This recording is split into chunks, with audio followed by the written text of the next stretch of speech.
Hello and welcome to another episode of Dealing in Design. I'm Jamie Neville Young. This week we have Moores Refinishing. That's MOORES_refinishing. We have Aaron from Moores Refinishing. I've admired this guy for a really, really long time. It's just a super impressive way of refinishing furniture. I could tell that we instantly do a lot of the same techniques and a lot of the same products. The way he has sort of branded himself and the way he's positioned himself online and the growth of his online communities and his book that he's releasing and just his work ethic and the finishes he achieves is nothing short of amazing, and I find it hugely inspirational. So expect to learn Aaron's journey into furniture refinishing, including the challenges and lessons he learned, the unique mindset it takes to be a refinisher, which is actually very funny because it does take someone who can just put up with a lot of dust and flat boards and just continuous sort of pushing and perseverance, which probably sounds silly if you have never tried to put a skin of lacquer or a skin of polish on some boards, but it does actually take a certain kind of individual to stick at it to get any good, because sometimes the juice doesn't seem worth the squeeze for many people that get into the business. Expect to learn the products we both use, how he's gained such a great, thoughtful following, the importance of preparation and customer satisfaction, the beautiful book that he's just about to release, and the growth of his furniture restoration community, and so much more. Really, honestly, am thrilled. Aaron was like top 2-3 people I wanted to speak to when relaunching this podcast, seeing a lot of the way that people are putting it all together online and through their businesses. Maybe this is just for me, but I find it super interesting, super inspiring, and just the thoughtfulness that he's taking in trying to educate people about these things has really opened my eyes, because I sometimes am a little bit more cynical and just think, oh, just go and learn it professionally. But he's not wrong in the way that there's not many places to learn anymore, and not everyone can give up their whole life to fix furniture. Absolute pleasure. Really great conversation. Genuinely loved chatting to him. And I really just want to have another chat to him right now, again and again. So please enjoy this conversation with Aaron Moore from Moores Refinishing. I meant to ask Leif about that. We didn't get into products at all. And I said, just so you know, Mohawk is really known for their touch-up stuff. That's really where they're like all of their putties, their fillers, they're really good for furniture stores, like people who buy brand new, for here, like Ashley Furniture, things like that. That's where Mohawk comes in, because any little chips or dents in a brand new piece of furniture, they have all the things you need. That's where they're known for, is the touch up, and then like the finishes are almost secondary. So they said that's the difference. It's funny. And in Australia, we have like a very European way of finishing, and that's how it sort of came out here. It was from France and from Germany and from England, and I think a lot of America, you guys had like there's like a lacquery automotive industry style to finishing stuff. And then, so when I first started seeing people using like rattle cans, like spray cans to finish stuff, I was like, what the heck are they doing? Yeah. I still say that. Don't worry about it. I still say that. So on the funny end there, it's like I get angry because I know those cans only have like 3.5 ounces of paint in them. Like I've talked to the people, like that's what they don't have a lot of lacquer. So like, how quick do you? I feel like you'd need a paint can like the size of a drum. Yeah. You have to carry it. Yeah. And I'm like, I mean, when you're spraying your first coats of sealer, how quick do you go through 3 ounces? And like, I shoot it. I shoot it. Gravity fed. Gravity fed gun. You drain that thing instantly. Yeah. And I'm like, and these people here on Instagram are painting with the spray can. So you're just like, I want you to do better. You're doing good, but I want you to do better. Like, because ultimately the homeowner who's buying that piece is not going to be happy. Like it's not going to hold up. The problem with that like skimmy sort of spray is you need like a certain amount of density to get under the timber to actually protect it. So just putting like a skimmy amount of dusty sort of lacquer on it then another coat of dusty lacquer. It's just not going to live up to day-to-day No, tasks. and they're not using the chemicals that you can mix in with the actual like the gallons. So like I said, those are what give you that top notch finish, or just what you add to the finish. Those spray cans are Yeah. just straight lacquer. There's no thinner, there's no retarder, there's nothing Yeah. mixed in there. It's overspraying everywhere. I go, come on, people! Like that's who I'm hoping to aim with all of this stuff, is those people to level up to the next standard. Like let's take it up and a if they're notch. there, they're not far off. Yeah. If you're already sort of using that stuff, you're not that Yep. far You off. know what you're doing. You're just scared to use the spray gun. Like that's really all it is. Or you don't have a spray gun at all. So I'm going to try to teach you how to do that. And they're so cheap now. Like to get a compressor and a small spray setup is cheap. The overspray and whatever, that's the hard part. But if It takes time. starting outdoors, Yeah, I told that to somebody in the community the other day, and I was just like, well, I mean, it's maximum you want to spend $200-$300 on a gravity feed gun. I go, you could spend $800. Like, but I go, my $200 gun that I bought 10 years ago, 12 years ago, Yeah. I go, it's still the one I use today, and I love it. Like, and then go buy a $800 air compressor, like 30 gallons, 40 gallons. Like that's enough. Like you'll be good for a hobbyist. I go, that's $1,000. It really is amazing. It's amazing what you can get by with, because you don't need a huge. Yeah. You don't really need a massive. I do, because I spray all day some days, and you need I think mine's 150 gallon or something crazy like that. It's a big one, but it's just like some of these people. I go, in the matter of one flip, you flip one piece of furniture, and you could go buy that. My gun that I bought 12 years ago is still the one I use today. It will last you a very long time. I mean, at this point, 1,000 pieces of furniture have probably been shot with that gun. And I go, and I think, especially if it can cop it in like a actual workshop, it can handle a hobbyist. Yeah. Yep. Exactly. But I wanted to ask, I wanted to get back to the start. So Yep. I want to see where you started. Like, so if we can see how you got into furniture finishing, Okay. and then sort of how you started your business. If we could start there, that would be ideal, because I think people love an origin story. Yeah, so I mean, my start was, at a young age, was just building stuff in the backyard with old pallets and things like that. With my dad or just myself, just playing around. He would cut stuff, cut the wood. I'd nail it together or screw it together. So it's like that's always been in my blood. High school wood shop is where that I really got my love for it. Freshman year was just like same. one period, one class. And then I think sophomore year I had to skip it for for actual school. And then I think junior year I had 2 periods, and then by senior year I was 3 periods a day in wood shop. So it's like and in my senior year I was making money in the wood shop. I was building furniture for teachers and like the principal. It wasn't my job. Like the teacher was the one doing it, but I was the one doing all the work. So he would tell me, cut this, do this. Like, we're going to build this part of the cabinet today. So it's like over a few weeks I built up dressers and wall units, entertainment centers for for teachers, and like I said, the biggest one was the principal of the school. So it's like we did that. And then basically what got me... That's all high school. That's all high school. So all high school. Yeah, wow. I have no formal training like you were saying earlier. I didn't go to school for that. Out here, there's really not a lot of it. There's automotive, like painting schools, but there's not a lot of like finishing furniture. It's more like you apprentice. And that's what I did.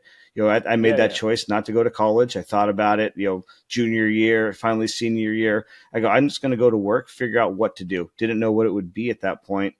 I basically knew a girl in high school whose dad had a furniture shop. Didn't know really what that meant. But one day it's like, I remember it was back on AOL. So like, that's how long ago it was. I messaged her. I'm like, hey, go ask your dad if I could have a job. She ran downstairs, ran back upstairs, and and then messaged me back and told me that she goes, yeah, he's actually looking for an apprentice. He's maybe you want to start in a few weeks. Like, this was towards the end of senior year. So like, I started working in a furniture shop in the afternoon, senior year, after during high school. I think maybe April, March or April of was it 2004. So like, I'd go to school all day. The sports were already done. So it's like I got out of school at, I don't know, 2:30, 2 o'clock, something like that. And I'd go to work for 3 hours a day, learning. I think I took a week off after graduation and started full time with that guy. It was that piano restoration company. So like, that's where the start in the refinishing kind of molded.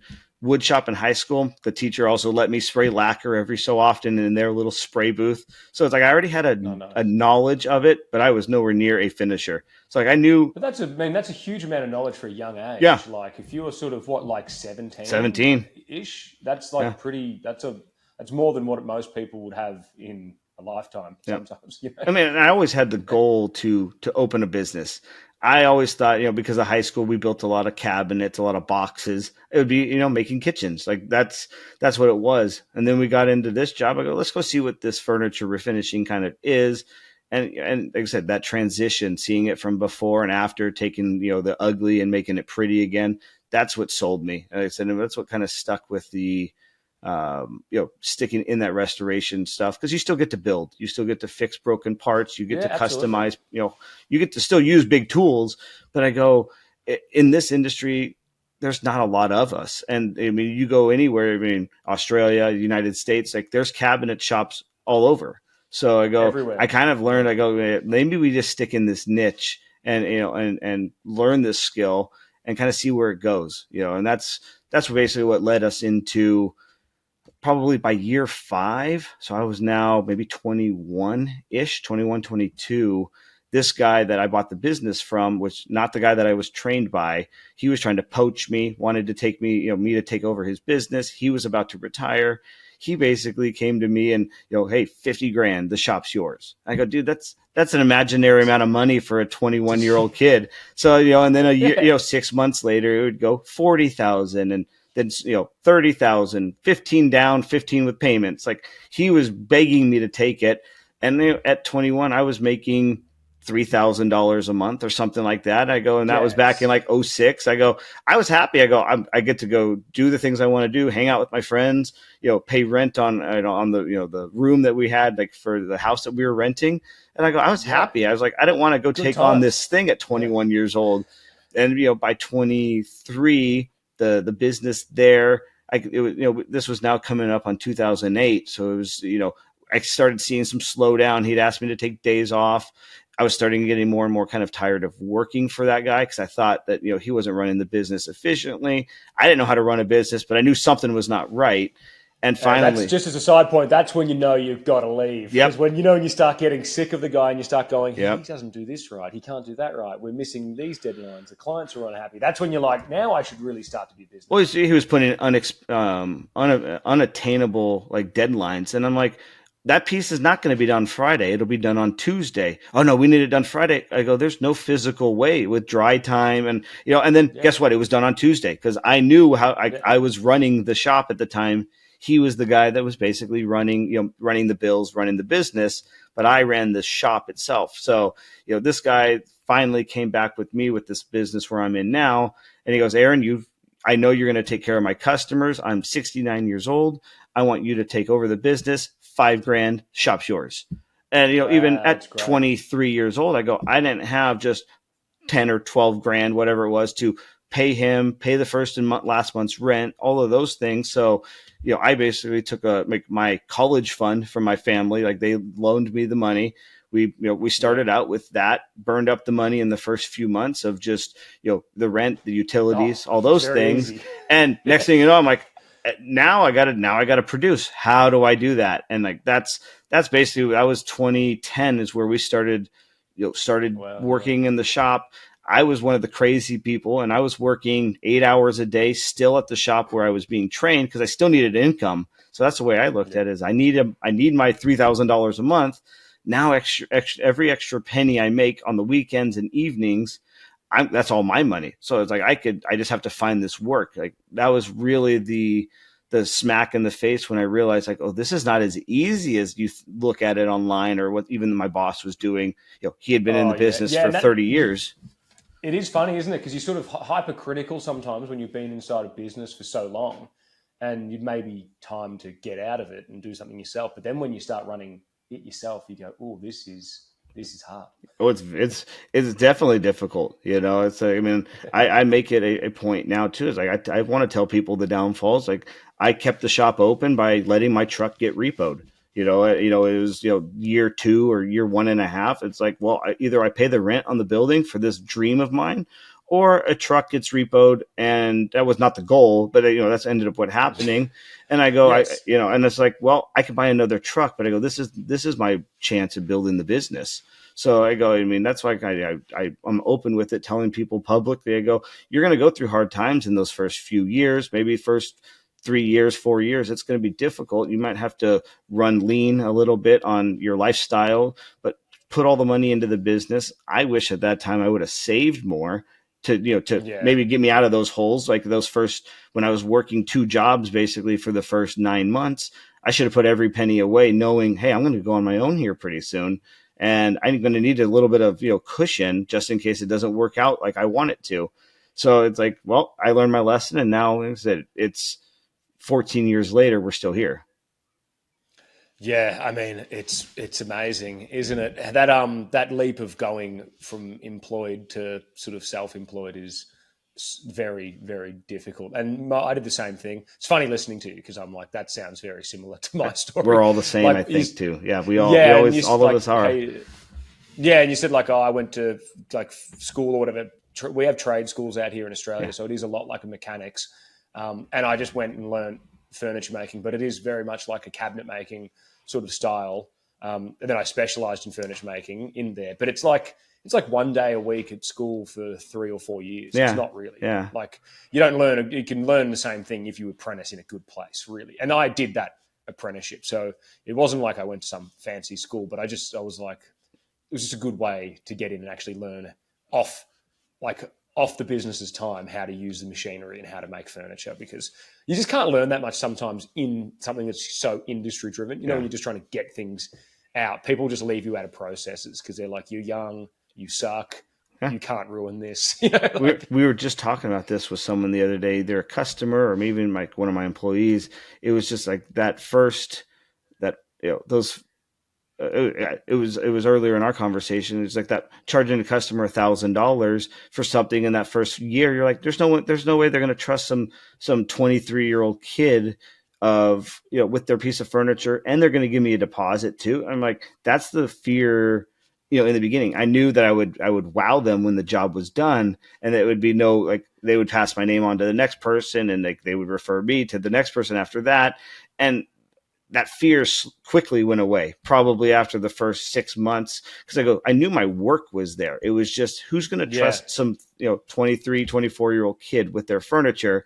And like I said, now is it, if you see what we work on now, it's like, I couldn't imagine being that 23-year-old working on the furniture that we get to see now in the shop. But it's all still the same work, it's still the same materials, the same quality, same everything that it was 14 years ago. There's been no change, but like, there's been new techniques, new tricks that I've learned. yeah, Better materials come out, maybe a new color I buy accidentally. I go, oh wow, I really like this for a certain job. Now it's in my arsenal. So it's like those kind of things yeah, that you're always learning. That's the goal in refinishing. I learned new tricks 2 weeks ago. Like, there's a new job that we did something new on. I go, oh, okay, well then that technique works for this type of situation. I may never use it again, but now I understand how to do it, and we're going to, it's just in my head for the future. yeah. You keep building on it, but like you say, those fundamentals stay the same. Like you, when you were 25 or 24, I started mine when I was about 26, 27. Okay. So I Yeah. felt the same. Yeah. People were like, this guy looks young and he's asking for a deposit and $1,000, and you're just nervous as hell because they're just, and in your head, you're like, I'm the man. You're like, Yeah. I'm good. Like I can do this. Yep. And like, sometimes I'm like, your table's, and I would never say it, but I'm like, your table's just a regular table. I've restored tables for like $50,000. I'm like, we're good to go, but that doesn't help sell something. That doesn't make someone believe in you. That doesn't comfort Well, anybody. let's see if this is And the then, difference between the Australians and the Americans. So, like, over here, they would always say, "Well, you have my piece of furniture. Why do you need a deposit?" And I'm like, "I'm not a furniture salesman. Like, I yeah, restore furniture." I go, "If you don't pay that's a up," good point. like that's that was for a long time. They would ask me, "Well, you have my piece. I don't need. Do I really need to give you a deposit?" And I go, yes, because we need money up front for funds, time, labor, some, just to put, you need to put Yeah. some skin in the game. I've had it over the last 14 years where a customer may not give me a deposit. I trust them, whatever the case is. It's like, hey, not a big deal. But then I won't hear from them for 4 months after the job's done. So it's like now I've fronted all the labor, all the materials.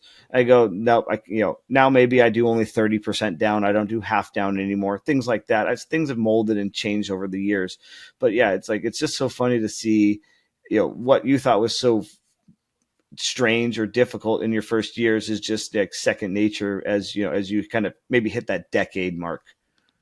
I think that's what gets. I think that's what gets you. You don't like the processes can stay the same, or you can improve on them. But a lot of processes, sort of their basic chemistry, or like they're almost like math, so you can only play with them so much. But the service and the understanding of the business and understanding how to keep the cash flow moving, the workflow moving, you get better at that, and you end up running a way healthier, better business, and you can provide a way better service to your client. And that has to come. That experience has to come with some sort of financial value as well, because you can do so much more. You can fit so much more in. You can offer such a better service. Yeah, that's exactly it. Yeah, I mean, it is hard though. I mean, that is I find that funny though. Someone going, "You've got our piece of furniture." You're like, "Yeah, but I've got like a shop. I've got employees. I've got to buy materials." Like, just for cash flow, surely you need a deposit half the time. Yeah, that's exactly it. I mean, and it changes at a certain point, and that's why I'm kind of now trying to be the spokesman to say you need to start posting on social media, because I go, 2.5 years ago when we first started really hard on the social media game, I think I had 2,000 followers over 10 years. It's like, still, like, that's a decent following, but I'd go 6 months without posting. I'm like, I don't care about the internet. But now now it's just the branding side of it. Now people come into your shop, see what you do for a living all day, every day. They get to know you before you even get to meet them. So it's like I get customers like, oh, wow, yeah. The one that was the weirdest was like, oh, yeah, didn't you just go to Idaho? I'm like, how did this guy know I just went to Idaho on a vacation?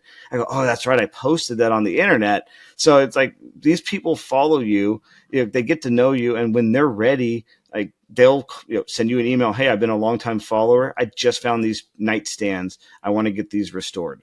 It's like, that's why you got to post all the time.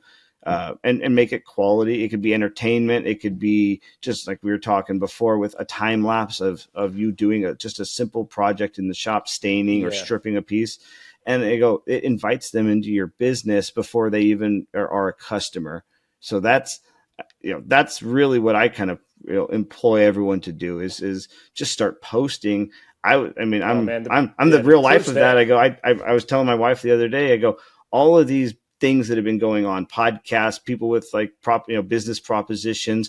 I remember we were sitting right here the other day, and I said, I'm going to start posting on Instagram. Like, I'm just going to start doing it. I'm tired of seeing all these influencers, and they're doing things. The thing that really set me off was they were using easy bake oven removers, whatever it was called, to strip furniture. And I go, what are they doing? God. And I go, someone has to teach them. And I had told my wife that I guess I have to be the one to do it. I don't know this internet stuff. I'm old fashioned. I'm a woodworker. So I don't do a lot of this internet thing. I got to figure it out. I got to, video 1 was horrible. Video 2 was horrible. And like I said, but now I'm getting compliments all the time on the videos. And I go, I'm still not even happy with them yet, because I'm not even giving you all the good stuff. But what I am giving people is obviously more than enough, and they just want the knowledge. Yeah, I mean, it's so good, man, that you didn't just like sit and complain. You actually were like, "Oh, I'll just do it." I did for about a year before that, but I finally gave up enough, and I said, "Okay, now I have to do something about it." Oh man, all I do is I'll just complain. I'm like terrible like that. It's so good to be proactive and be like, I'm going to share information, and I've done a handful of that stuff as well. And it feels good because at least you're like, "Hey, this is how I do it. And this is the way I'd like it to be done." I don't expect everyone to do it, but this is how you get a really high quality finish. But I love the consistency and you sort of, I always saw social medias as just sort of a branding, like a situation, but to turn it into something like knowledgeable and let people into the workshop and actually get a message out, there's actually something really valuable, and you can really add value to people's lives, where I would just see it as like a magazine advertisement for my service. And that's when I saw what you guys are doing. I'm like, I really need to sort of dial in and do a bit more. I just find it, I found that I just would sit there and and bitch and complain rather than It's actually hard. It really is. be Like I proactive. said, So well done. it's just, but you mold into that person. Like our friend, Alex Hormozy. It's like give until they start asking. And that's really what's Yeah. happened is I was just giving, still writing the book, still writing everything on the back end where I want to start teaching people. But then I've got people now asking me for information like, oh, can you teach me? Can I come to your shop? Can I, all these things. I go, I'm not even done with the teaching platform yet, but I'm getting people at this point already asking me. I go, so I'm doing everything right at that point. I'm doing everything that I'm supposed That's fantastic, to. yeah. Yeah. So it's just like now I've realized you need to, the people just want the information. Yeah. There's another podcaster, I think it was, Brad Lee. He's out here from Las Vegas, and he gets the information from the people who have it to the people who need it. And I listen to that podcast a decent amount, and I go, well, that's what's happening here. It's like none of these people know how to refinish, but they want to. What do I give them? Like, how do I give them these little nuggets to keep them, entertained, but also like learn something, every day. Oh man, yeah, that's amazing. And I mean, I think I love about what you're doing is I love that you can see you view the whole thing as a craft. I don't even mean just the work, but then you start to improve on your social media and you get into it. Then you're like, well, I can improve this. I can make it better. Then you're like, I can offer a service. I can make it better. I can give people more information. I can be better at giving people information. Exactly. And that's just a great thing to be like. You're sort of transcribing those skills of woodworking and finishing and business. Then you're sort of pushing it across everything. Like, well, let's just get better across the board. Well, I had a thing right when I opened the business. I kind of looked at it as I have a 10-year plan. In 10 years, all of the people that I knew or worked for or, anything, people in that industry are going to either, pass away from age because of their, they were in their 70s, or they're going to retire and get out of the industry. And I go, I have 10 years to grow this before I'm the only one out here. So, and like I said, for 10 years, I never thought about any of this teaching stuff. It was just, let's outlive these people, and I almost lost that. That's been like my driving force. You almost lost that. I almost lost that battle with a heart attack a couple of years ago. But that's battle numero uno. I would have been the one out early, and the bosses and all the people I knew before are still living. So I go, I almost lost that fight. But but now it's like they just want to the old timers is the way I call them. I go, they never wanted to teach. They would teach you as an apprentice.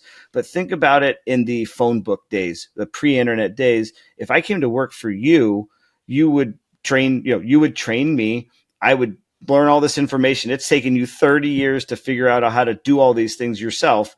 Now you're passing it on to me. And if I quit, now I'm your direct competition. So I understand the old timer mentality that they were fearful of losing their golden goose, like the person that they put all their time into, and then they just disappear to become competition. Like now, I don't look at any of my neighbors and people who do this type of work, even locally. They're not competition to me. They are friends. No.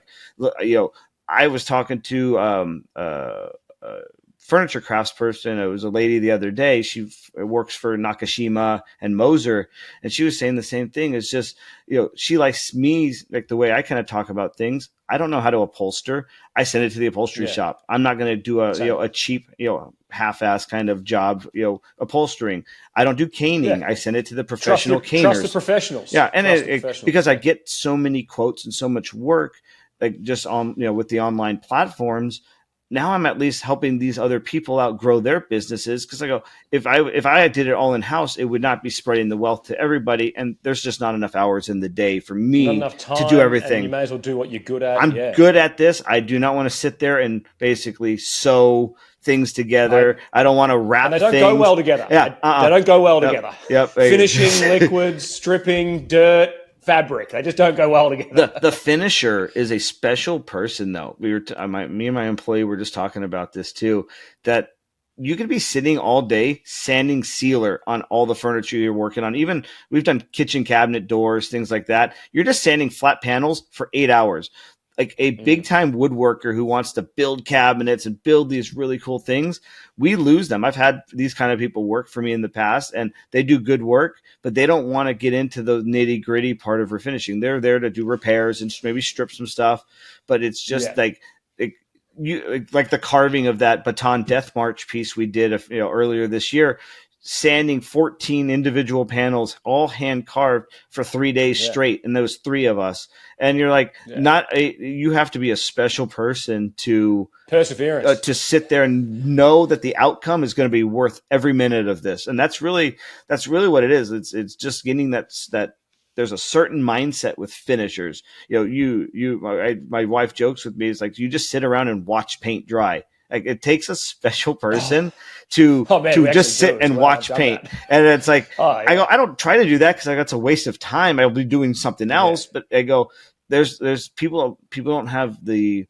attention spans maybe to do this. Like, it's a very small niche that it's hard to find someone who wants to do this all day, every day. Man, I've found that hard with employees and stuff. It's difficult to get people into wanting to do something like that all the time. Yeah. But I can watch paint dry, like that last coat. You do that very final coat. You can sit there and just go, "This is good." Well, it's like, I don't want to be in the spray booth when it's done, because I don't want to breathe and one little piece of dust fly or a hair come off my head. And that's all happened. I've had all these issues, and a bug lands on it. And you're just like, come on, like, now I got to fix this thing that was done last night. And you're just, I don't like that. I hate that. But how do you fix it? And those are those kind of things where time comes in. You learn how to do it yourself. You figure out, okay, I screwed this up. I see a lot of that on Instagram, and even a lot of the Facebook groups about refinishing. It's like, I did this and this to my piece of furniture and I screwed it up. And I'm like, I think a lot of it is that these at-home refinishers that are hobbyists and novice refinishers, they just don't know what products are out there. The one that is coming to my mind was just a day or so ago. A lady had put on new veneer on the top of like a cedar chest, but she only bought it in like 8-inch wide rolls. And I go, that the veneer comes in 24s, 48s, and you can cut it to whatever size you want. So it's like, you didn't need to do 8-inch rolls, but she may have just not known what was out there. A lot of it comes down to just knowing products. Yeah. You don't know what you don't know. Understanding products. Yep. Yeah. Yep. Yeah. And like, if you don't understand the products, it's like, you're not going to be able to execute a nice finish or a nice job. Yeah. It is. It's hilarious. Going back to the old boys who didn't really talk about anything. That's why it's so good to actually get on here and actually have a conversation, or the stuff that you're doing. But John, who I learned off my the guy I apprentice under, he was like the opposite. He was like 70 or 60 something when I started, and he started his polishing apprenticeship when he was 13 in London. So he was like, he was an old boy. Yeah. But he would just tell everything. He said when he learned, the guy he learned from, so this is like mid 60s or something, so the guy he learned from, they wouldn't tell you how to do anything. They'd hide the products from you. They would like give you a cup and say, do this, but they wouldn't they'd fully hide everything. I heard stories of this. Yeah. I heard the stories of this happening, and that didn't happen to me to that level, but I remember hearing that, the guy who was teaching me, my mentor, I guess you could call him. Yeah, he would tell me some of these stories, but he learned a lot of it himself too. I mean, he started, just doing it for, I think a piano company, and they hired him to do repairs, and he didn't really know what to do. So he would test things out. He learned from trial and error. So the way I kind of tell people, I go, his 30 years of knowledge was passed on to me. And now my 20 years on top of his 30 is, a combined, over 50 years of learning that I want to pass on to the next generation of refinishers. Because I go, this industry is not going anywhere. There's new houses being built. You could, with this skill, there are things you could do. You could do furniture. You could do art and design, which is, what we do a lot of stuff in. Like, we do a lot of high-end stuff, but there's people that do front doors, floors, staircases, fencing, any of that kind of stuff needs the same exact process of restoration. It's just on a different scale. The floors are a different animal. Like, they're going to use different tools, but you still got to strip it, sand it, stain it, and finish it. Like that, the basics are there. So it doesn't matter what you do with this. Like I said, there's so much market out there, and there's less and less of us even like I don't really do in-home refinishing anymore. I stay away from it because I'm too busy with furniture. But I go, okay, those are people that I could send. If there were good people out there, I could send them work like that. There's plenty of people. Yeah, so yeah, we get a lot of that as well. We like people wanting to do in-house restorations, and we just don't do it anymore because we're so busy in the shop. When I first started, I used to do a lot of amendments. Like I used to go and do stuff for high-end cabinetry where they, scrape all the cabinetry, and I'd go in and I'd fill it and I'd touch it all out, and I'd be spraying lacquer on site, and that paid so well. Yeah, like it paid way better than probably what I would do in the shop, but I just didn't like it. I hated it. I have to be on site. I'd be working huge days. It was just nasty work. You're hiding mistakes, which is just a different intention behind like repairing and making something nice that someone's going to appreciate. You're actually just trying to conceal damage, which it's a whole different. It just feels different. It is. And you always forget something too. So when you're in the house, you're like, oh man, I forgot this filler. And then you got to leave and go pick it up. And I go, I like my home field advantage. That's what I kind of joke with at the shop. I like my home. I spend more hours here than it seems like I do at home anyways. Yeah. So you're like, I like being here.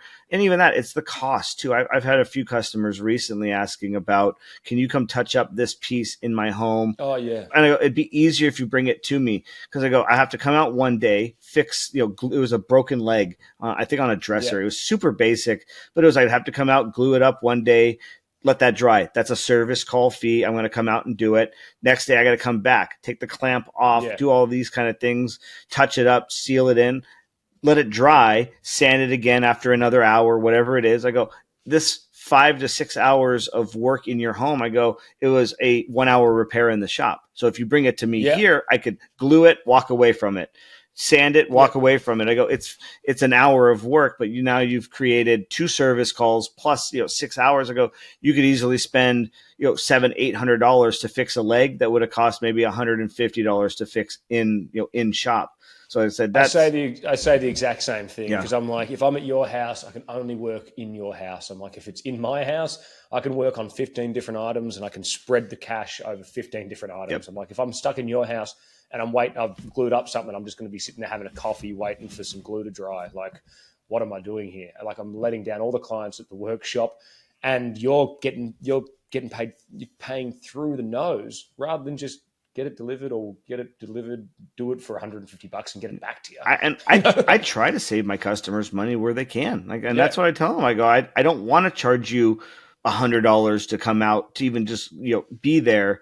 And then I'm here for these extra hours. I go, I really want to just charge you $150 because in those minutes in between, I could be working on another project in the shop versus just sitting around, like going back to watching paint dry. Like that's and really what you would be doing. And just driving in traffic. Yeah. Just going from one place to another. Just correct. Driving in traffic. Correct. Yeah. And it's just kind of a weird place to be on the restoration side where like people want to come to you, but I go, I'm not here to take advantage of them. I still want to give the best job possible, no matter what the take is. I go, let's just see what we can do, to make the customer happy. Because that I've had it so many times. I might fix a broken chair one time, and they'll call back, "Hey, I want to restore a dining room set now, or our bedroom set." So that was the thing for the old timers. They didn't want to look at $100 chair repair. Like I do every piece, any little thing that comes in. Some of them it's like, hey, I have $100 minimum. It might be something that's 10 minutes to do, but I got $100 minimum to even look at it. But then we fix it. They're happy. They call me back 2 years later with a $2,000 job. So I go, that's why it's important to do every little piece you can. And like I said, and just be open with them. Hey, like we have minimums here. And that's so true. Yeah. The amount of people that they sort of test you out on something they don't really care about. They're like, I'll get this chair leg repaired. I'll see how he goes. I'll see what the service is like. I'll see what the result is like. And then you do it and they're happy and they're like, great, we've got a lot of stuff to do. You're like, oh, wow, that's fun. But the people that promise you the world, the people that go like, hey, we've got a house of stuff to fix. just do this one job for us cheap and we'll give you they're the ones to look out for. Yeah, I'm still waiting for those ones too. I'm still waiting for those ones, and the interior decorators who promised the world if I could get it done by next week. I'm still waiting for all those people to call me. So if they'd like to, I would love to do the work for them You're again. Open. You're open. I'm not open. I'm booked up for the rest of July. But you're open to chatting. I'm open to talking again, and we could get you in the schedule. But yeah, like I said, it's like just be open with the customers. Like just tell them don't overpromise. Like that's the thing. Don't overpromise and and underdeliver. You want to deliver. Yeah. You want to nail it. And I've been in those holes. I put out a lot of fires. I mean, there's still weeks that I put out fires as well too, where they're not, I got a customer that needs it by this date and we forgot to start it. They're like, we better start it this week to get it done by Friday. Like that still happens. It's very rare. And I said, it comes with age. It comes with time of running a business. Like you do screw up, and just at least be honest with the customer. Hey, I screwed up. I forgot about it. I did that. Like don't do any of the white lies. Don't lie to them.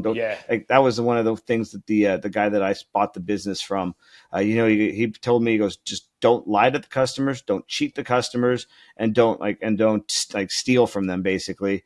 And he goes, you're never going to have to worry about work ever again. And and I remember early on, like if I could just cut a corner right here and we'll seal over it and just spray it and they'll never know. I remember talking about that in my head early on, maybe the first few months. Like, I just need to get paid to pay the rent or things like that. And it's like every time I maybe tried to do that, it would be chemical reaction. Here I am now stripping it either way. Like I learned early on. I mean, don't do those don't cut those corners. Don't cheat the customers. Give them what they paid for.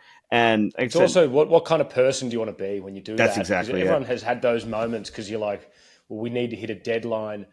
I'm overstretched. I'm spread too thin. And you go, unfortunately, that's not the customer's problem. You've got to call them and say, hey, I'm going to break your heart now because I'm going to push you back a week, but I'm going to do it properly. And I'd rather be that guy. I'd rather be the guy who does it properly and pushes the timeline out. And you can still call me names that I'm late, but at least you're going to have something that's good. Well, and that's the importance about branding and putting your stuff on social media is that the end product they know is going to look good. So when you do call them with an accident happened or these kind of things where you got delayed, they're going to know that it's like, yeah, Aaron, it's fine. You're going to take care of it. Just get it, take your time, get it done.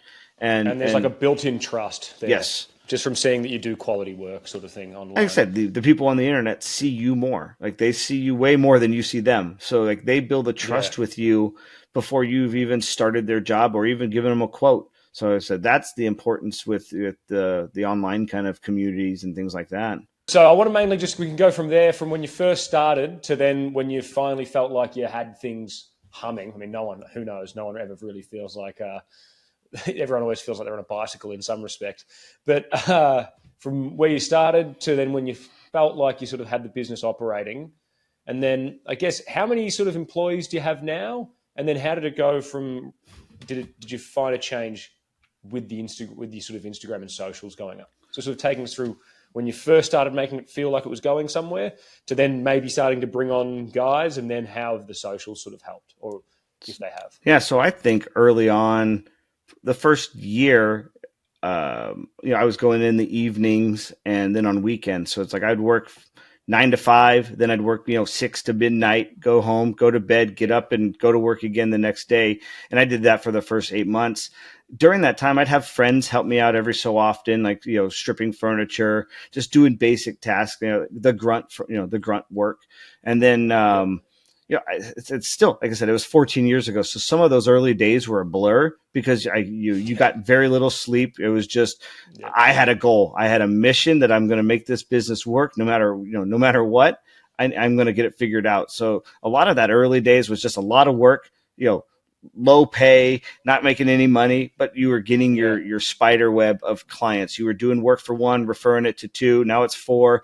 And you started gaining that speed and momentum of becoming like a brand in the area in Southern California. In that space. And so it's like that part of it was great.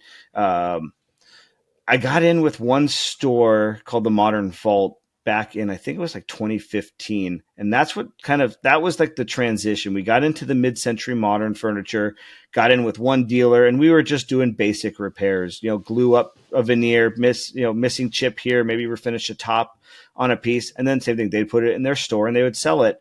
Over the time, they also this is when the mid-century market really started getting hot here in the States. They started realizing now we could buy this furniture here, maybe put in $500 or $1,000, restore it, and then they can make triple the amount of money. So that kind of started back in 2015. That's where it kind of, like I said, that's where we kind of started making our name for ourselves. So like one store led into two, then it led into three. I think at the peak we were working for probably 7 or 8 of like the bigger stores here in Southern California. Some were traveling from Northern California too. So back in, like I said, 2015, started doing got in with the dealers. Then I started that's where the strain came in, had employees. A lot of times I think I had 4 people working plus me at one of the peaks, but I was always just being the problem solver. I wasn't getting do what I wanted to do. I was getting pulled out of the spray booth. It's like I was answering questions to 4 people and I go, I don't like this, so eventually like it went back down to 2. Some of the dealers, like I said, because we got too busy, they weren't willing to wait as long. They moved on, either did stuff in-house. A lot of them went in-house. Maybe they found another restorer. And I go, all right, now it's breathable. Now I have I still have a good 5 customers plus homeowners. So I said that was in 2015. Then we got in with the Peter Blake Art Gallery. That's where I think things took a bigger turn because we got to work on a lot more design furniture, high-end, rare, kind of unique pieces. And then when you get to work on a $40,000 piece of furniture, that raises eyebrows to people on the internet. The ones that know about the furniture are like, wow, okay, this person knows. And then just for the common person, they see, $40,000. Like that's crazy for a piece, but wow, like this guy did a good job on it. That we had our first show for him because he's an art gallery. He had a furniture design show, and he basically kind of took us to the next level. He would push me, Aaron, you could do this piece. Like it'd be stuff that I wouldn't even want to touch, and he would kind of convince me. Same thing. It built up my knowledge, and it's always was making me learn new things. That was his. That's where I would kind of say that changed. That might have been 2017-ish, something like that. 2017. But that also shows your willingness and openness to take on that change. Some people would just say no because they'd be afraid or they don't know. I'm very simple. I'd just be like, we'll figure it out. Like if you know what you're doing, you can probably do it to something that is a little intimidating. You're just a bit of a learning curve. It's but the at least price. You're willing to take it on. Yeah, it's the price tag. That's what scares you at first. And then I had a rule with myself is I would not even look it up before it was completed. Because I would do that. I would look up a piece of furniture and I'm like, this is $18,000 for this. I go, and then it would put a fear in your mind, not because you don't think you could do it, but it just was a different mindset. And after your 10th job like that, you get a little bit more used to it, calloused. And at the end of the day, what makes it valuable is the name on the piece, who the designer was. It had nothing to do with the wood underneath. And I know the wood underneath. So it doesn't matter whose name is on it. The basic materials, you understand. The name and all that scares you early on. But when you just boil it down to the materials and the products, you're like, I've done this before. I can do this. It's just a confidence. Your $400 lane table is the same build up and build structure as a $40,000 cabinet. It's still plywood, solid hardwood, and hinges and hardware like that. There's no difference in it, and that eventually you become callous enough from working on pieces like that. You're like, oh, okay, like that's $40,000. That's pretty cool. Like I don't see why it was worth $40,000, but it's beautiful and it's a piece of artwork. Yeah. I remember when I was running the workshop at the company before I left and started my own company. I did this English roll top desk, and it was amazing. It had this it was all like satin wood, and it had these big ram's heads carved into it. And the ram's heads were like the most beautiful carvings I'd ever seen. Yeah. And we finished it, and then the guy who owned the company was like, "Oh, just so you know, we bought that and we're reselling it. But he's like, I couldn't afford to buy it. I had to go halves in it with somebody. And I'm like, oh, really? And Phil, the guy could afford stuff. And so I was like, Like, what is this? What oh, is he's this? like, yeah. Yeah, he goes, yeah, we bought that for 180,000. Oh my goodness. Yeah. And I was like, yeah, thanks for not telling me, dude. I'd have just been shaking All right. like the whole time. I just did my first $100,000 plus piece earlier in the year too. And like I said, I think, man. but getting to work on these level of pieces, museum type of pieces, gets us those jobs. So those Eames chairs we did early on, now, like I said, now those are $10,000 chairs, but like those $4,000 or $5,000 chairs is what they were when, back when we got into the industry. And like that has led us into getting the next jobs where maybe it's one of my bigger ones too is a homeowner, beautiful architect, like style home. It's in all the magazines. We've done 2 Eames speakers, which are like 1 in 100. Right. I've seen those. Yeah, super rare. I think they're called like the Quadrasonic, Eames speaker. They were like a prototype kind of system. We've done 2 of those. The other one, which always blows people's mind, were like the Hans Wagner swivel chairs. They run 25, 30 grand a chair. This homeowner had 2 of them. So it's like he had 2 Eames chairs sitting next, or 2 swivel chairs next to 2 Eames speakers. You're just like, this guy's just a collector. But I go, but if I didn't start working on the pieces for the art gallery, this guy would have never seen the level of work we do. And now he's entrusting me with these pieces of art. They're not furniture at this point. They're art. And, and that's what I think got us to, I had with the Baton Death March, it's a 1 of 1 made for the, for the U.S. government by the Philippine government back in the 50s. And this person has now acquired it. He bought it from one of the former consulate generals. He basically, he was shopping around at first. I gave him a quote, told him all these things. He goes, well, don't you really want to do it for the history? And I go, yeah, I do, but it doesn't change like how much work goes into it. And it's a lot of work. Yeah. Oh yeah. I mean, 14 feet long, and I think it was 6 feet tall of just all carving. Some of the most beautiful carving I've ever seen in my life. Like it was just immaculate. I go, I need to post more content on that, about that work that we did. But, one of the things they came to me and asked was, why should we give you the job? And I remember, like I said, this is where the branding and maybe the little bit of confidence comes in. I'm like, you don't have to give me the job. Like, I would love to work on it.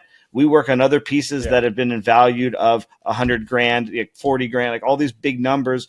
I go, we know how to work on a piece of this value, which is in this case priceless. Like it's got no. Yeah, we've done it before. This is a once in a lifetime kind of piece of furniture that we got to restore. It should be in a museum, and it will be someday when the owner's done with it. But I go, because we started on those pieces back in maybe 2015 in the mid-century world, has now brought us to working on pieces that should be inside of museums. So I go, it's just. It doesn't happen overnight. You need that's the light switch that you don't see. It's not just a flip of a switch. Oh yeah, you're a business owner, you're successful. I remember early on, like talking about, oh, I'm going to get I think at that time a BMW, like all these, fancy cars. And then I started opening the business. I'm like, this is not easy. Like I have to find the people to give me the money, and then I could do the work. BMW? I was like, do I do a BMW or do I do a Jaguar? Or like I remember that at 23 years old, that's the kind of stuff you think about, like the cool cars or like that. It's not as easy as just walking into a business and it runs. Like in our case, it just, you started it from scratch. I got lucky enough that I bought an existing business. So, I mean, a lot of these podcasters are talking about now, like buying up, acquisition.coms and like things like that, but buying up these type of businesses because there's the people are looking to retire here soon. The ones that are in their 50s and 60s are going to be getting out of this industry at a certain point, and they need to find someone to give it to.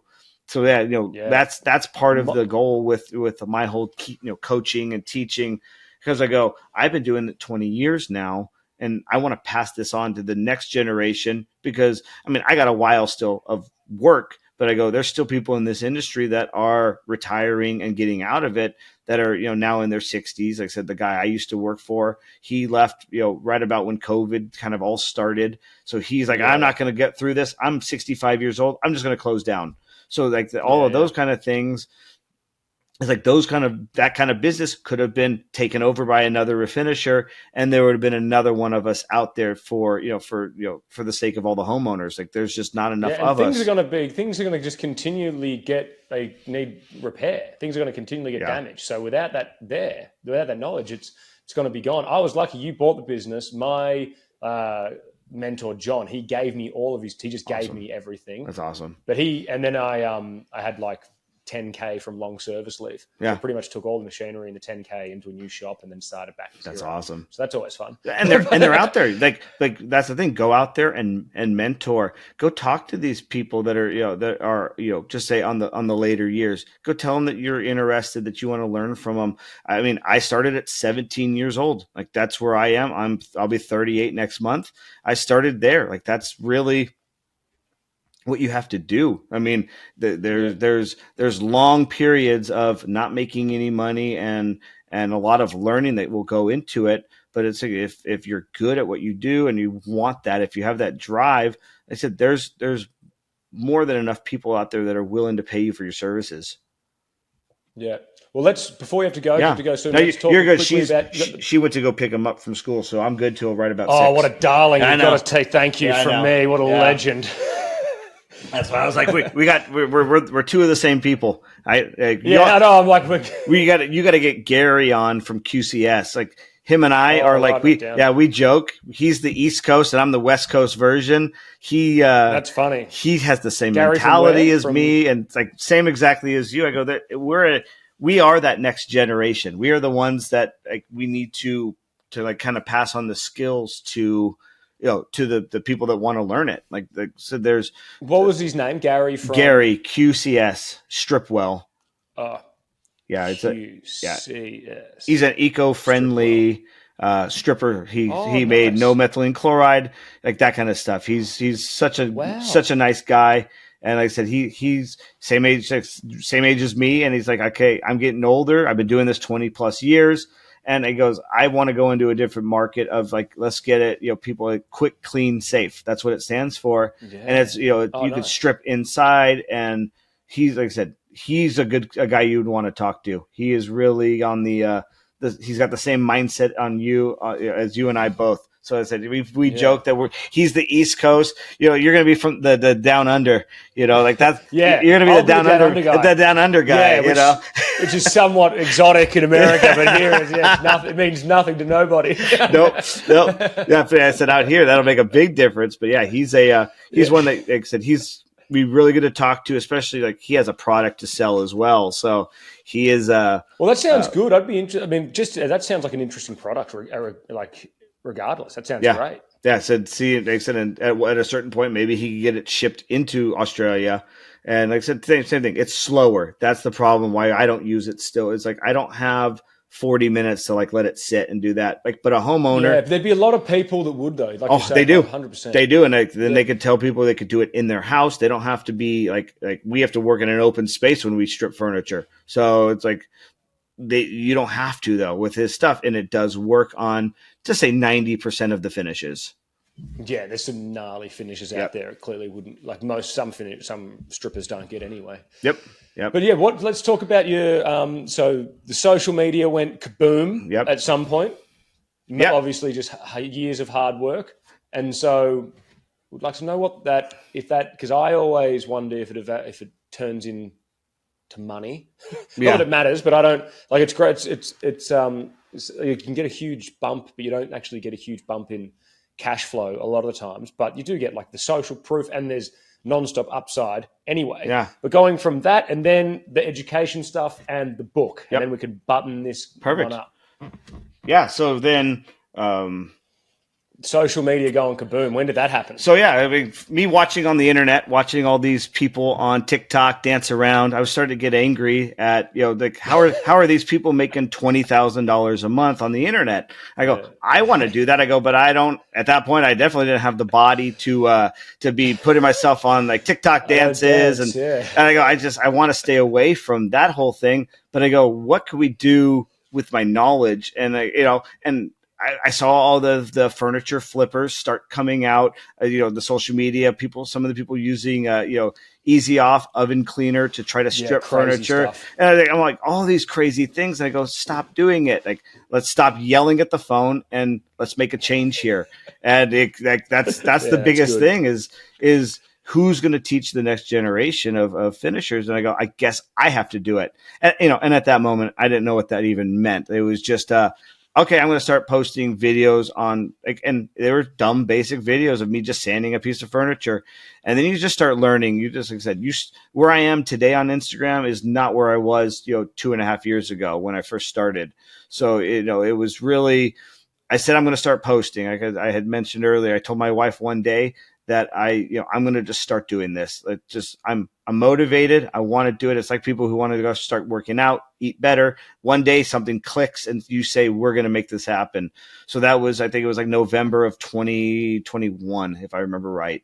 So it's like we Wow. started posting 3 months, nothing, just, 1,000 views. Like, I'm like, well, okay, I mean, it's still good, but I go, okay, where do I get these viral videos? And I would get better with, okay, how do I edit better? How do I add these certain things? And I think, like I said, 3 or 4 months, I had a video take off, I think hit, 700,000 views. I gained, a couple thousand followers. I go, oh, that was cool. Another 3 months, nothing. Like, you really, Yeah. I think Instagram and all the social medias, they really want to make sure you are willing to put in the effort. I think that's a lot of Yeah. it. It's like you might get lucky and post one video and it goes viral and you gain a bunch of followers. But they really are looking for the people who are going to do it for the long haul. And I said it was posting every day, once a day. Then I started just following different accounts on Instagram about social media. Started listening to YouTube videos, podcasts, things like that early on like, how do I make this thing work? Like I said, a year went by and I think that's about when we hit around 40,000 followers. And that's right about the time when I had my heart attack. And I remember that because it's like, I remember it froze at 40,000, 41,000 for a year. Like, it was just trickling up. And I go, I'm just going to keep doing it. Cause I go, for one, it's getting me customers. So I'm making no money on the internet. There was a moment there where Instagram was paying a little bit. I might have made $300 a month on Instagram, $400 a month. Yeah. But I go, that 6 months later soon went away. So it was very quick. They took away a lot of their ad stuff on like the monetization that had been set up on my account. I just was like, okay, let's just keep going, post every day. At least it's getting me customers, and I'm 3 months booked. So I go, I don't really care what this is doing on the internet. I'm finding new customers.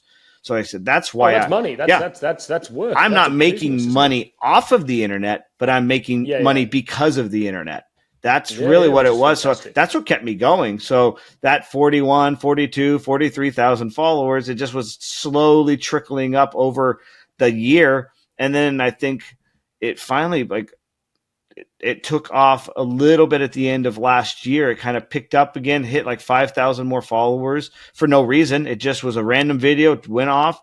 And then this year started off really well. And you don't get to pick and choose what videos go viral. So, that's really what led into the social media was just, let's just keep it going. Let's grow from this, find new customers. And then that's what kind of led into the teaching. Because I go, who's going to start? These people are doing things wrong. And maybe not wrong's not the right word, but they're just not doing it the way I was taught. And not like a repeatable, scalable way of refinishing, for sure. Exactly. And it's like, I want them to do better. It's like, there's no shade on these people. There's no like ill will towards them. I want them all to succeed. I mean, a lot of people are, they really rip on the furniture flippers and like the girls in the garage, as we call them sometimes. But I go, I applaud them. They kick butt. They're taking old furniture, they're restoring it. Funny thing is, probably mid-century modern furniture when like 2015, 2014, I had this idea. I go, there's free furniture sitting all over the ground here. Let's flip it, shabby chic it, throw it on the internet on Craigslist or, Facebook Marketplace. And let's make $500 off of this free piece of furniture. I had this idea. I just didn't have the time. That's about the time we got busy with the mid-century modern furniture. And that's what we have not slowed down since. So, that's really kind those the people doing that still have to do the work, whether they may not be doing the right processes.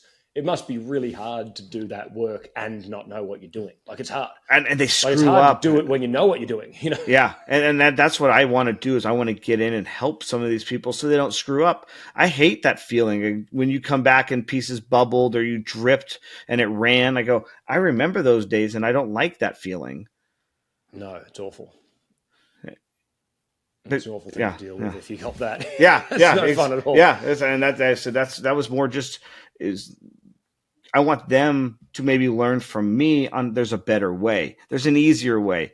Like I don't deal with latex paints or any of these other paints that are out there, and I go they may work great. I know that they've leveled up. They level out better. The quality of the paint is better. But I go I only know lacquer, and I'm going to stick with lacquer. And even when we paint furniture, I'm going to stick with tinted lacquer. So I'm not going to get into these at home things. And I go, like I said, a lot of these people online are saving furniture. They're repurposing it. And I go, and they're artists because some of the things they create, they're mind blowing. I go, I would have never thought of designing a piece like that. Like now, like sometimes they'll stick on little dowels and things like that. You're like, oh, that's just you ruined the piece in a way. But I go, it was going in the trash anyway. So you reimagined it. Peter Blake Art Gallery is one of my high-end furniture dealers, and he's known for repurposing and recreating his imagination of these pieces. So we'll get furniture that we'll work on, and they go, this guy ruined it, but then it's a one of one. Like a certain person is still going to buy it, but now he sees it in a different way as an artist. So they said they're the same kind of person, just on a different scale of furniture. So I said, repurposing pieces like that and bringing them back to life is really the goal for all of us. For sure. Like I've been saying multiple times, there's plenty of work out there. And even on these cases, they're finding the work. They're making these pieces and then selling them.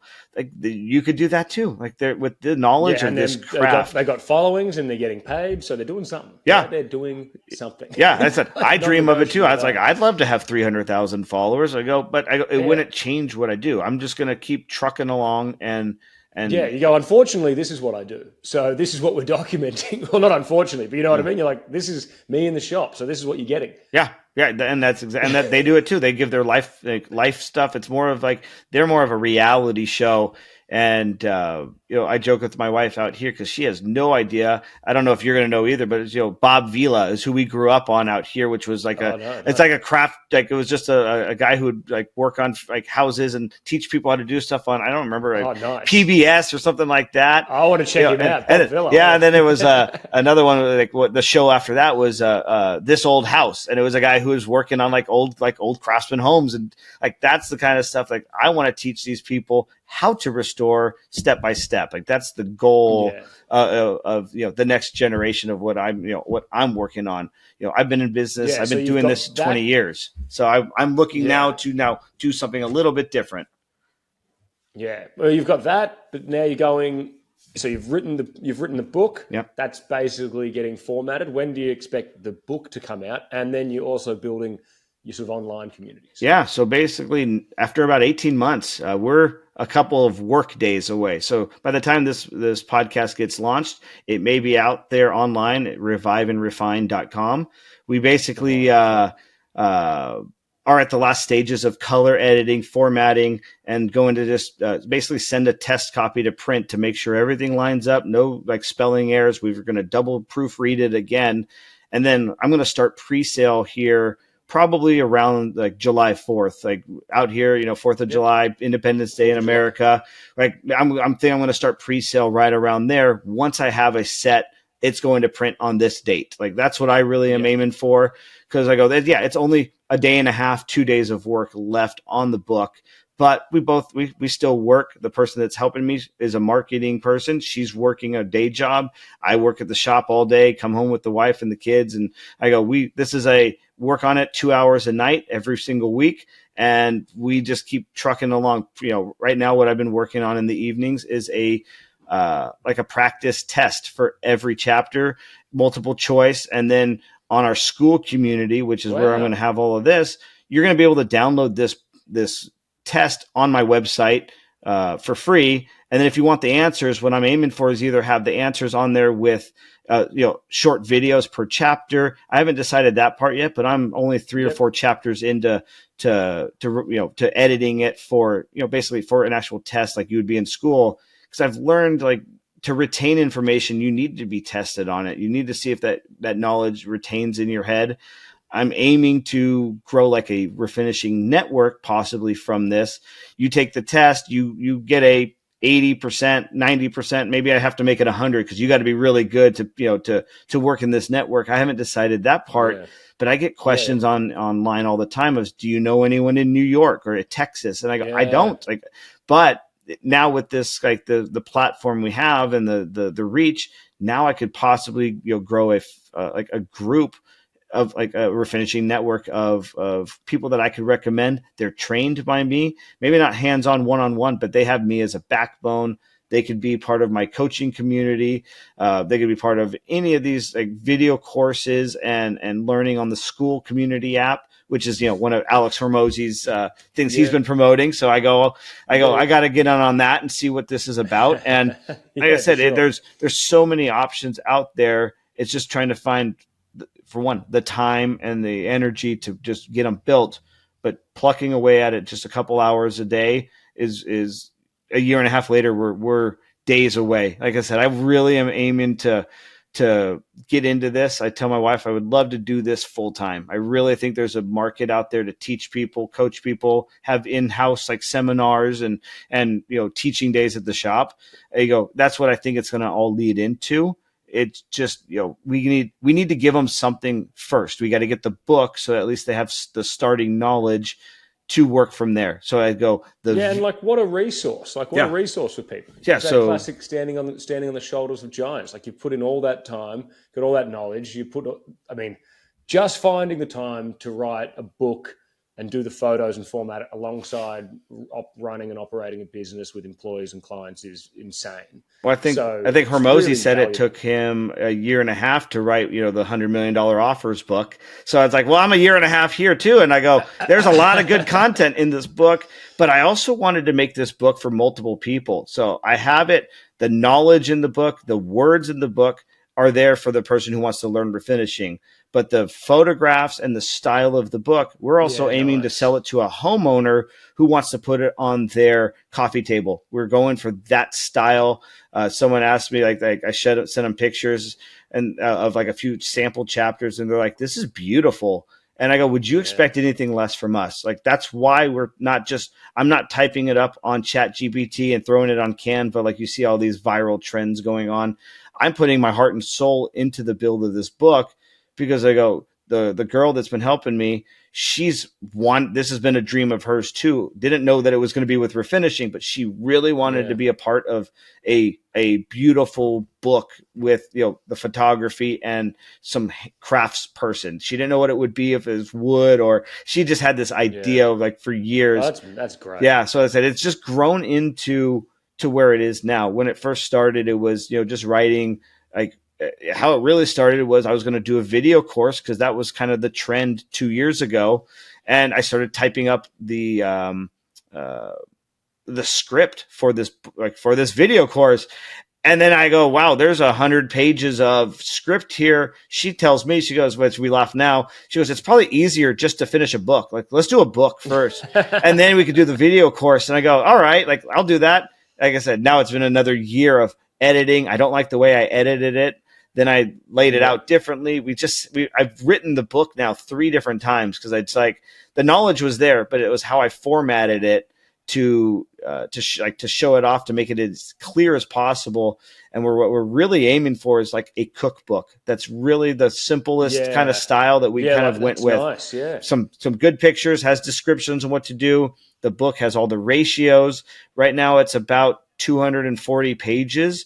I think it's over 40 chapters of the standard refinishing process. It's not going to teach you every little thing on how to glue up every chip, every fill, but it gives you, and that's where the social media community and like the school community, we're going to be making a video and releasing it every week, every 2 weeks. We haven't decided, but the video course is going to correlate with the book. So chapter 1, chapter 2. Chapters, that makes sense. So then now you're going to have a resource to go from, from A to B. And some people are visual learners. Some people are they're book learners. Yeah, they learn, they learn audio, they read. Yeah, but I would definitely implore, when it comes out, everyone should definitely follow, but everyone should definitely buy it and get a hold of it. I really do think it's a valuable resource. And I think that even if people are outside of America, they should definitely have a look at it, because there are similar products. And if anyone in Australia wants to buy it and they need to know what the products are here, shoot me a message and I'll be able to tell you. Oh, that'd be awesome. Yeah. And that's what we're aiming for too. Yeah. Because the finishing is different in every market, like material wise, things like that. But I go, the skills are still there. So like 90% of the work is in the prep work. Like that's really what it is. 100%. But if anyone buys it, if they're thinking about it for overseas, if it's Australia or the UK, let me know. Heck yeah. Like I said, and we're gonna have it being able to be shipped anywhere. I know the shipping to Australia was fairly expensive. We were looking at it the other day.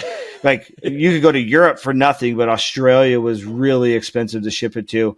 And we're also gonna have it in downloadable version as well. So if you're in Australia, might be the way to go. Yeah, you could easily just download it. It'll be on the website, and we'll go. You're not going to get the beautiful book portion of it, but you're going to get all the knowledge and all the information, ratios, materials. Like I said, those change in different countries, but like I said, we could check out with you. They could follow your page, get the local materials, the strippers, the sealers, and all the knowledge is in, like I said, in all the prep work. That's where a lot of this is. And like I said, the finishing is almost just the final stage, really. But it takes. I really felt like learning furniture refinishing, and it just told me that like a life is 100% prep work. But furniture finishing, the whole thing is being the prep work, like the stripping and the sanding and the flattening and the smoothing, and then getting the color right. And the last part's easy. Getting the nice finish is not easy. It's the easier. It's the easiest part of the thing, because you spray. Like I went into the shop today and sprayed finals, and I go, and all you are is you mix the final, you wipe it off with the tack cloth, and you spray it. Like, but if you didn't do the first 10 steps properly, that finish is not going to matter. It's not going to look any better or worse. It's going to be, in that prep work that you need to, to get that beautiful finished product. So like I said, it's starting step 1, then you get to step 30 or 40, whatever it is in the refinishing process. That's where, you're going to get that top-notch finish. Like step 1 is just as important as step 40. So that's all I can tell people is like it's worth all of this hard work. You might be in step 5 and hating sanding these little things, but when you're done and you look back at what you've restored, it really makes you happy. As I said, it gives you a warmth inside. It gives you that that feeling that you did something kind of like, I don't know, positive, successful. You useful. We didn't make it. We just brought this thing back to life. And that's where you have to be an artist too, is because some of these things, they might've used 2 different types of wood or different cuts, and you got to blend in one side to the other. So if you don't know how to do that, you might have a beautiful finished product, but the left side of the cabinet might be lighter than the right side of the cabinet. So it's like, those are the kind of things that the artist comes in. There's a difference between a finisher and a restoration artisan, I guess you could say, like somebody who actually can fully restore the piece.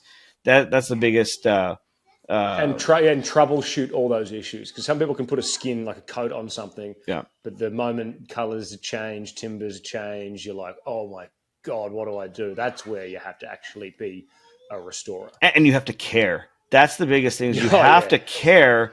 Because at the end of the day, I'm a very confrontational person. So I don't like when a customer is upset. So it's like, if you bring it back to them and like, oh yeah, you didn't tell me to fix that. Well, then why don't you just fix it for them, and they would never know any difference, or they'll love you for it. Hey, yeah, this thing was messed up once we tore it apart. We glued these few little things, like on the recent post I did about this, the dining table. We ripped off the one plank and we saw some cracks underneath. I'm like, well, we better fix those while we're here. I didn't tell the customer that, because I go, we didn't know. So that's the biggest thing, is just. I actually love doing that. So that's sometimes my favorite part. You tear something apart and you go, oh, I've got to fix that, and I'll film that part.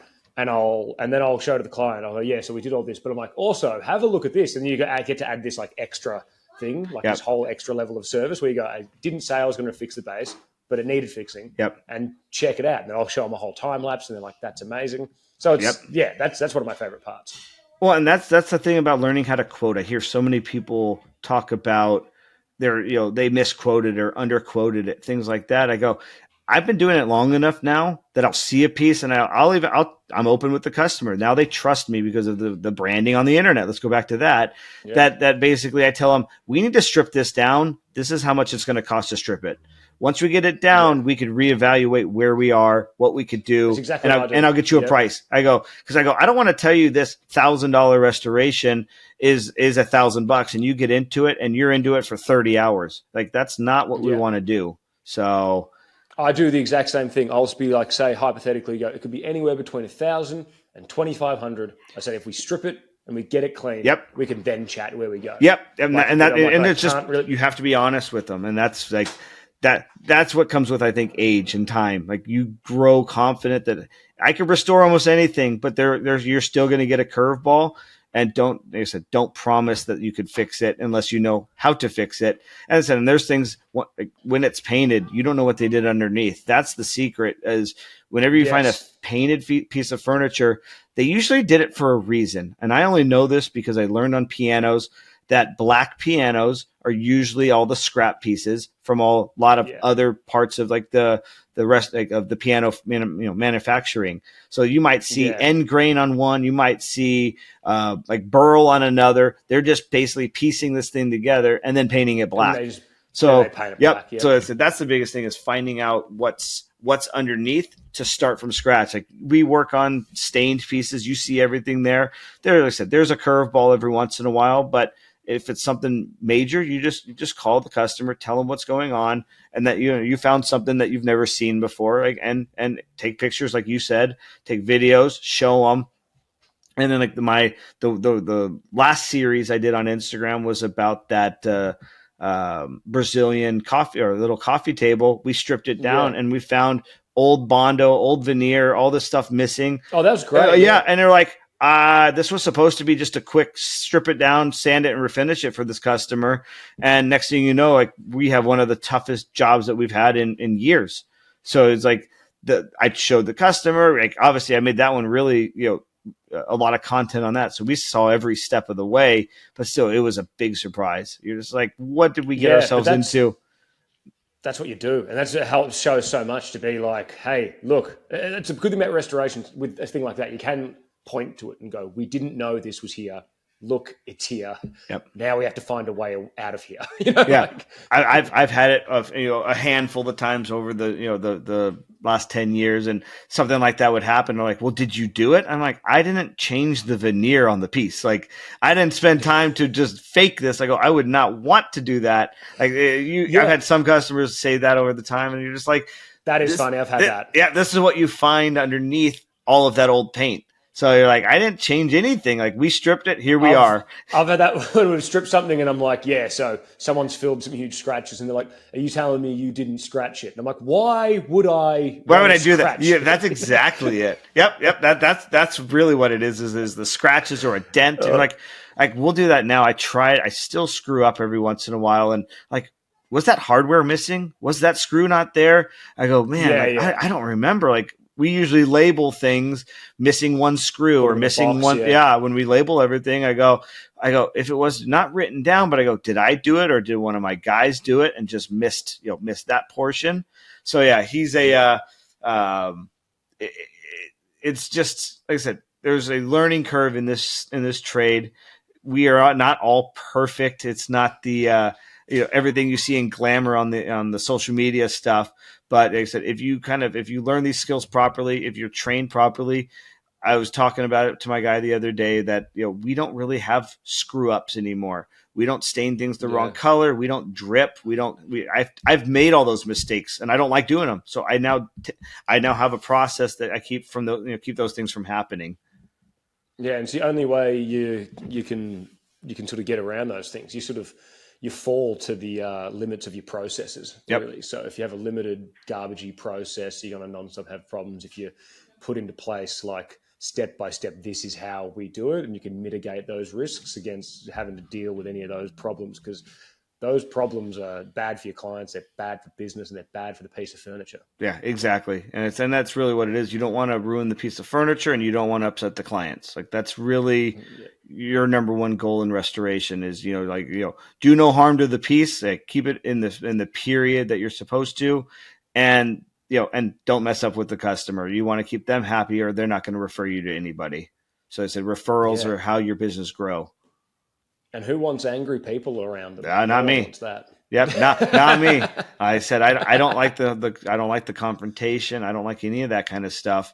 And just a quick story on that before we go. Like, why I started doing that was I had a customer maybe 12 years ago. Early on, we painted this just generic bookcase gray.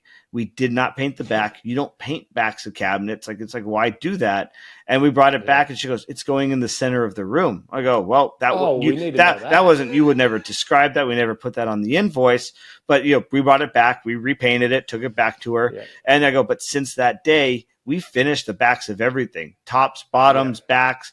Either if it's painted, we'll paint it back." I go, for one, if you paint the back and you seal it, when the person owns it in their home, the dust, dog hair, cat hair, it won't stick to that old particle board or that old plywood. If it's got a few coats of sealer and a clear coat, you could take a rag and just wipe it right off. Like that's now learning. I go, and that step takes 10 extra minutes in total. So add that into the invoice. And it looks so good. It looks so good on the delivery. Yeah, when you flip it over and the bottom is painted gray and the top's gray, like every inch of it is gray. Where it's and you're sealing it in too. So if they ever have a flood or anything drip on it, everything's protected, and that's really what you want. We used to always refinish the back of our cabinets, or we would just at least stain them and then put a coat over them when I was an apprentice. Yep. And I started doing it when I started my own business, because I remember a few of the cheaper jobs I did at the start, I wouldn't really finish on the underside of the table. Or sometimes I wouldn't clean it enough because it wasn't, I was just refinishing the top. Then when you turn it over and you'd see people be like, "Oh, what's with the underside of the table?" That had to happen once until I was like, all right, we need never to again. Spirits the entire underside of the table, run a coat under the table just to make sure that it looks good when we turn it upside down. Yep, and it doesn't take much. It's just a few coats, and like I said, in the ultimate, if your job is 15 hours of labor and it takes you 10 minutes to do that, I go, you just add it in. I see that online I worked on this piece for 7 hours. And I'm like, "How'd you work on that for 7 hours?" I go, "That would take us 20 to do something." It was just something crazy, or watch me flip this piece, in 3 hours. And I'm like, I don't even. It takes 3 hours to strip a dresser like that. Yeah, so it's like, how do you But I go, but that's the difference between where we are at with the restorations versus someone who's flipping furniture, making extra cash, doing it on Instagram, doing the influencer side. I go, I applaud them. That's awesome. I'm doing it my way, and that's where I'm going to stick with my way. It's probably more closer to movie production, and ours is more closer to running a service business. Well, and I said it's the level of the piece that you're working on too. That's what I mean. I can't. It takes a lot more. If you're working on a piece that's, I said, just go back to $40,000. You're not going to get away with an imperfection. That customer is going to nitpick every little thing. I mean, I've had people come through it with with a microscope and just stare at every little thing. And that's it's funny. Okay, if it's a good enough for this person, then I know it's good enough for everyone else. And now it's you treat every piece like it's your own. That's really what it is. We had a run of people coming in looking at things with torches, which I always thought was funny. Just torch, straight up, right up to it. Yeah. And in America, that means flashlight. That's not an actual torch here. Flashlight. Sorry, there you go. That'd be a different. There are people here. They do torches and they do that old rustic finish. So you could do that too. That's another trick in the trade.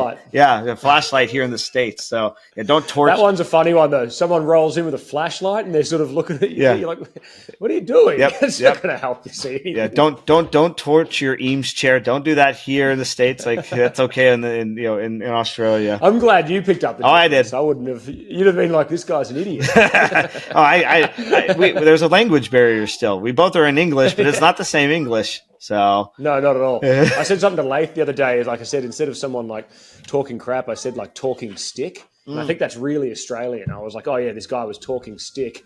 And I wouldn't know that one. That'd be a new no, I one. mean, I don't even know if any Australians know that. Okay. I'm just Yeah. But I was like, oh, but he's from the Midwest, so some of the stuff he says, may go over our head on being on the coast. So like, there's just different, different language barrier, across for those little sayings. I love that about the States. It's got a lot of Europe about that, where you just go to a different town and there's a different culture and a different way of speaking. It is changing, though. It is changing just with the social media and the internet, and everyone's connected. Like a lot of these places are losing their southern draw and those kind of things. So yeah, that's a shame. I love that. But anyway, Moores Refinishing, MOORES, if I'm correct, yes. _refinishing on Instagram. Yep. And you're in Garden Grove, California, if I'm not mistaken. Yep, we're like 10 minutes away from Disneyland. So if anyone's ever around, follow us and come down to the shop, come say hi, things like that. Oh man, next time I'm in California, I'll come down and say hi. Yeah, I've only been for sure. And it was 6 or 7 years ago. So. Where did you go to? Oh, my partner Belinda, she's in musical theatre, so she studied at NYU, and then we met in LA for a couple of weeks, actually twice. Awesome. But I just did the main stuff. Did Hermosi Beach? What's that place? Hermosa. Hermosa Beach. Yeah. Hermosi got on my brain. Hermosa Beach, all just down the coast, really. And And I wanted to do San Diego. I'd like to still do San Diego. San Diego's nice. San Diego, LA is just getting bad. So it's definitely if you come again, you don't need to go to LA. It's nothing exciting anymore with just how it's run down it is. But yeah, anywhere San Diego is really awesome. And we did San Francisco, but I hear the same thing about San Francisco. It's a little run down now, but I love that. We just went. So my wife and I, we delivered a piece to a special like VIP customer up there, and we think we were in the neighborhood where like the Chinese president came into town. And our governor, like all this stuff, it was cleared. It was like we didn't see any homeless people or tents. And I heard it was beautiful. I'm like, what are they talking about? And I go, like, the homeless people haven't come back yet, I guess, or they just kicked them out to another spot. So I go, they're still here. They didn't move. Crazy. But yeah, we were shocked. Like I said, just all the videos and things we've seen. If you when you do come back, you go to the coast, like Central Coast. Look up like Carmel or I'm blanking on like San Luis Obispo, like just anywhere northern there, Morro Bay. That part is like you don't feel like you're in California anymore. It is like Big Sur. So like that's nice. Like Big Sur is where you'd really want to go. It's like it's in between LA and San Francisco. So it's it's right in the middle on the ocean. Like and it's where all those videos you see of like California coast, and it's like it's not a beachy place. It's all just beautiful, like just scenery. You can't even describe it. It doesn't look like California. That sounds great. So, but I would love to do that drive down between those two. That sounds fantastic. I love San Fran. I went a while ago, so maybe it was a bit different. But it was very similar to Melbourne here. It's got like a good, very similar culture. And then when we decided to take the journey and we come out there to go diving, we'll hit you up and we'll come visit you in Australia, or we could meet in Indonesia. Like you could go surfing. Oh, let's do it. We could go diving. Indonesia's the spot. That's where we should meet. That's an easier way. That's the place. Like for you, it's easy. For us, it's like it's hell for Americans. 19 hours to get there. That's where we went on our honeymoon. And we were there 5 years ago, and it's like, oh man, I'm itching to go back. I go, it's just. Oh, we go there. I mean, the last 3 years I've gone there. I hate you. So it's a very Australian thing to do. It's a very Australian thing to do, unfortunately. It's almost got like a bogan aspect to it here. A lot of the wealthier people go to Europe, and that's cool. A lot of the bogans sort of hang out in Indonesia. But I would honestly take Indonesia. It gets cold here in Melbourne this time of year. So going up just to 7 hours north. It's far. Beautiful. That, or even like I said, we love Fiji. We were talking about going back to Fiji again too for our 5-year anniversary, and that doesn't help because I have my wife's pregnant with baby number 3. So congrats. Yeah, so we're just like, well, that is out of the picture. She's not going scuba diving now. So no, you're doing nothing for a little bit. You're locked in. We're locked in. We're in the grunt of it now. A 1.5-year-old, and then a newborn, due in September. So it's just like, oh man, like we're not going anywhere like that anytime soon. But man, I cannot wait to take them. Like that's what I dream of, that, and getting onto the social media aspect of things. I could work from there as long as I have Wi-Fi. You take Starlink with you. You could go anywhere in the world, and I I could produce at least small content, make money on the internet while on vacation. Like that would be the dream of, I said, because I want my kids to see these places. I go, it really humbles you seeing Indonesia and the way of life that they have there. Fiji have the nicest people in the world. Like they are the nicest culture, and you see what they live in, and it's just plywood houses with palm tree roofs, and you're just like, how are these people so happy? And they in modern amenities, they are in third world. Like you're just like, how are they so happy? And it puts you into perspective. Like it doesn't matter about it truly stuff. broadens your horizons. Oh, it does. Yeah. And like I said, and diving, and maybe you with like surfing. Like when you're underwater and you just realize like there's nothing else out there. These fish are free to roam wherever. Like all these, like it's just like you're like, man, it's just there's a piece to it. And like I said, just being in the ocean, and you're like, it just there's nothing else like it, you know. So, and I want I want that. Would be Go ahead. Yeah, I was going to say, and sharing that with the kids, having those memories is just magic. Yeah, I said my boy already wants to scuba dive. Before we were on the podcast, my daughter was sitting in my lap, and I showed her. I got a few videos sitting on the home screen of some of the mantas we swam with in Hawaii, and she's just like, wow. I'm like, man, I just want to get you all in the ocean. I don't want you to go. I don't want you to grow up, but I want you to grow up. Yeah, we grew up like that little bit where we can go do these things and then press pause. Yeah, but that's when it goes quick. It all goes quick. But it's just like I want you guys to see these places because, like I said, America is great. But I go, when you really need to appreciate America, you need to just see other places and how they live.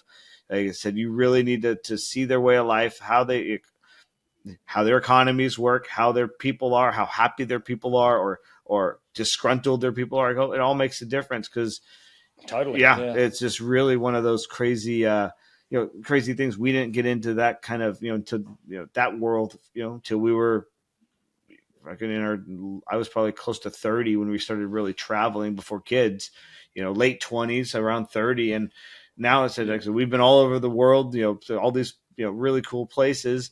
And like I said, now the goal is we need to go back with the kids. Now it's 3 airplane seats more. Now it's another. I was going to say, and then it's exponentially harder.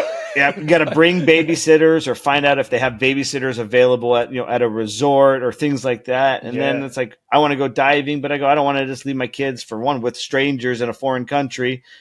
Yeah. Or we got to take them with us. So, take a babysitter and let them watch the kids while we go diving for an afternoon or a morning or whatever. Yeah, it's just the expenses just compile, don't they? They just get bigger and bigger. What do they say? It's like I've been seeing a lot of videos here on Instagram. Here is just like kind of like the whole girl math thing. Well, now they have like guy math. It's just like you buy the expensive toys so that way you have to make more money so you could use them. Oh, and it's just like, oh man, I didn't know that was a thing because that's exactly what I do.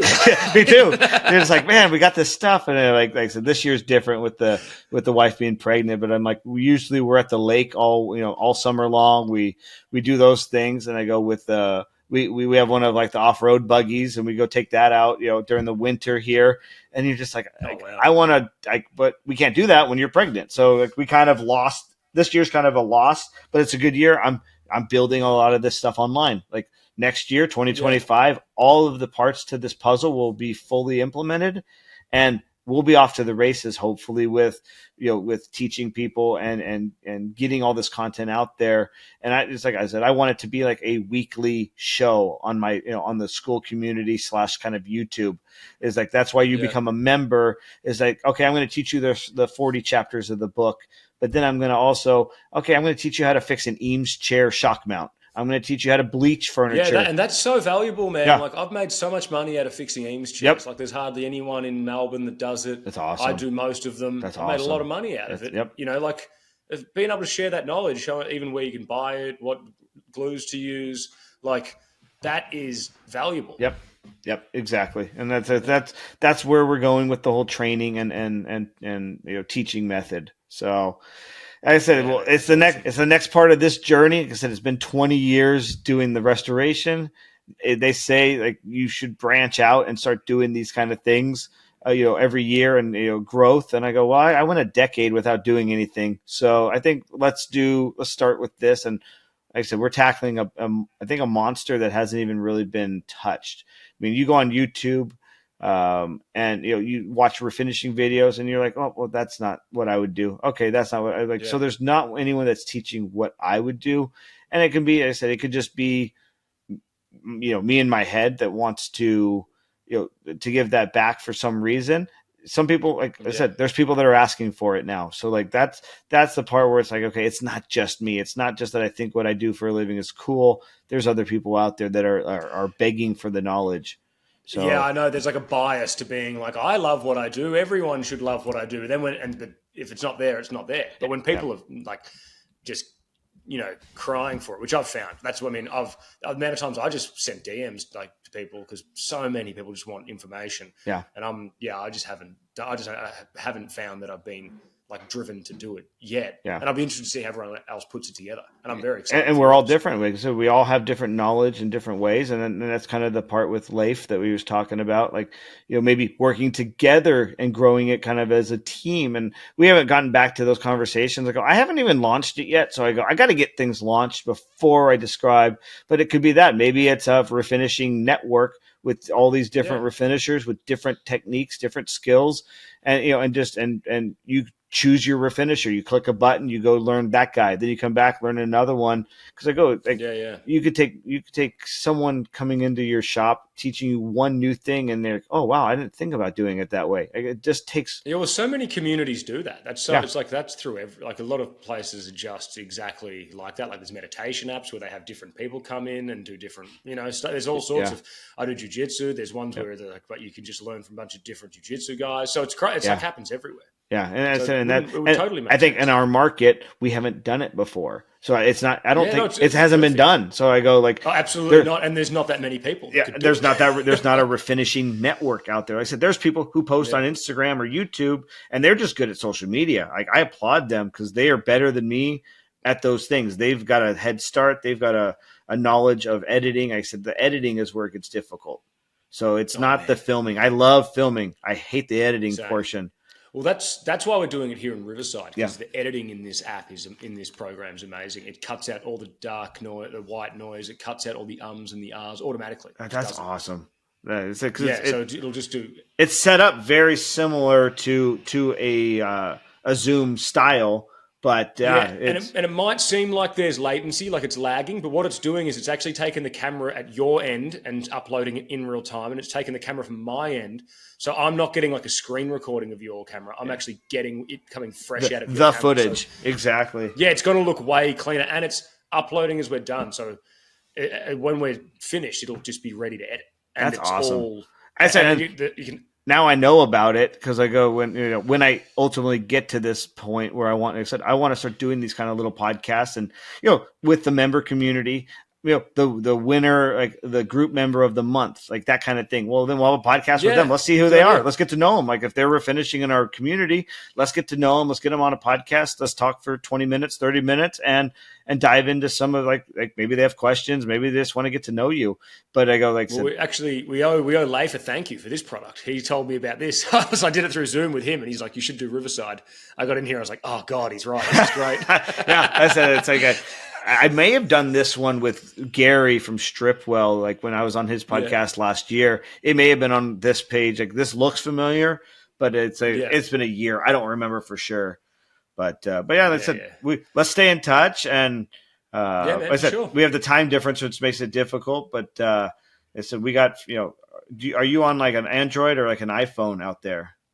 I'm on an iPhone. Okay, so we could always like FaceTime audio stuff. Like I said, if we ever man, just chit and if chat. you ever want to do, we could also do like a Instagram live one time or something as well. Yeah, I said that maybe we do that with Leif and get him involved, and like there's the networking there because then it'll go live on all of our pages, and we all have different numbers of followers. And like I said, my page may have never seen your page, so guess what? Like, I said, if you do any type of promotion with the podcast, any like artwork, things like that, send it over. I'll start sharing it. So like, hey, it's coming out in a week or it's coming out, in Tuesday, one of those things.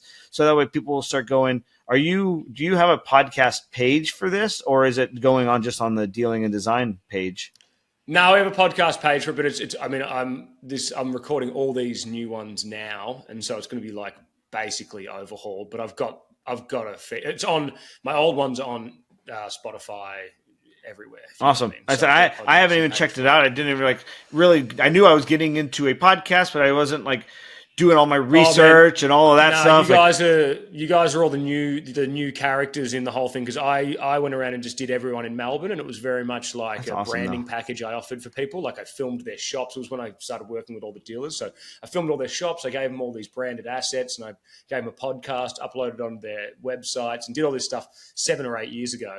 And now That's with this awesome. technology, there's actually people. I felt like I almost exhausted a lot of people that I had the ability to speak to in Australia.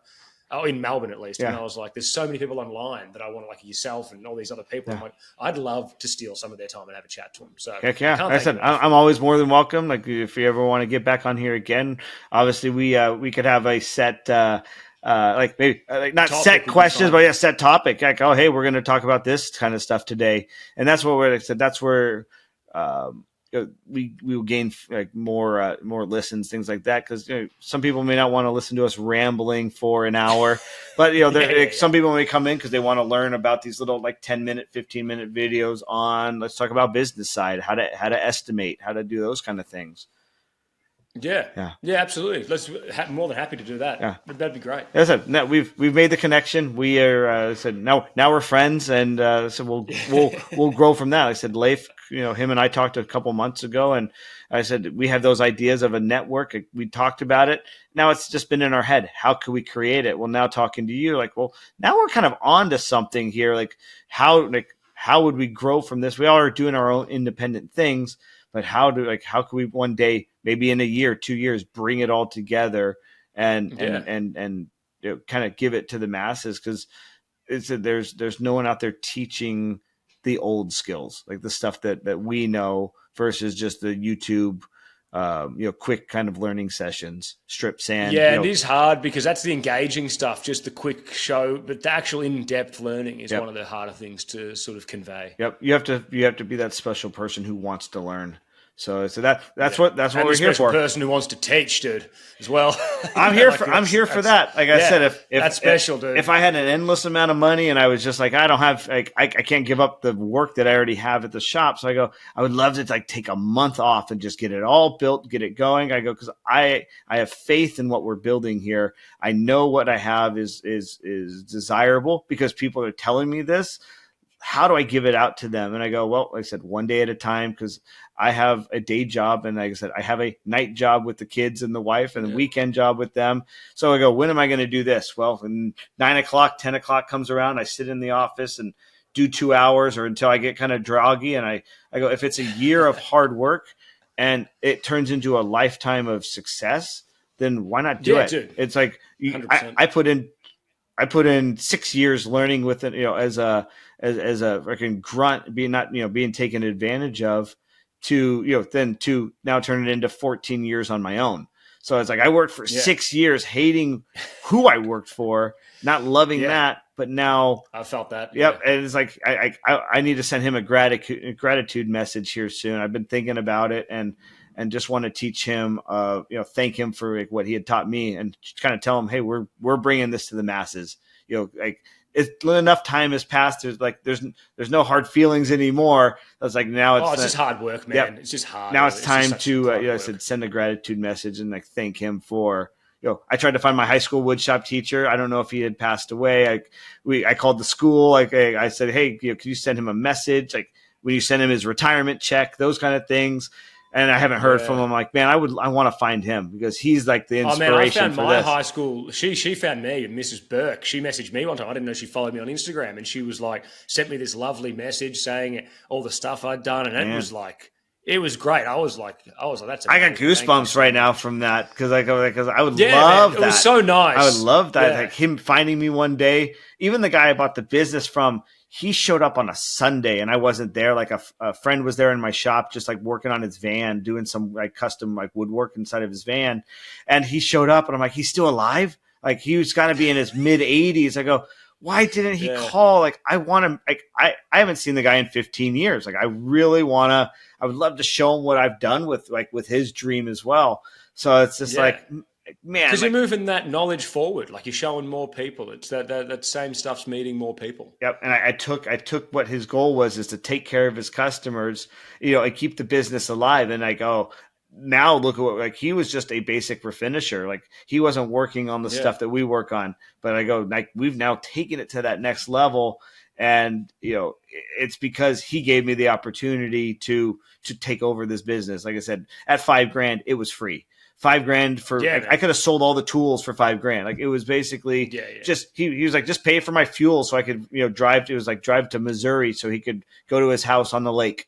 Like, it was just like, Oh, just give me man. a few bucks to get me out of California, and shop's yours. See you later. And that's where we're at now. So Yeah, man. I 100%. appreciate it, Yeah, Jamie. thank you. Thank you. Thanks so much, mate. Cheers. Talk to you soon.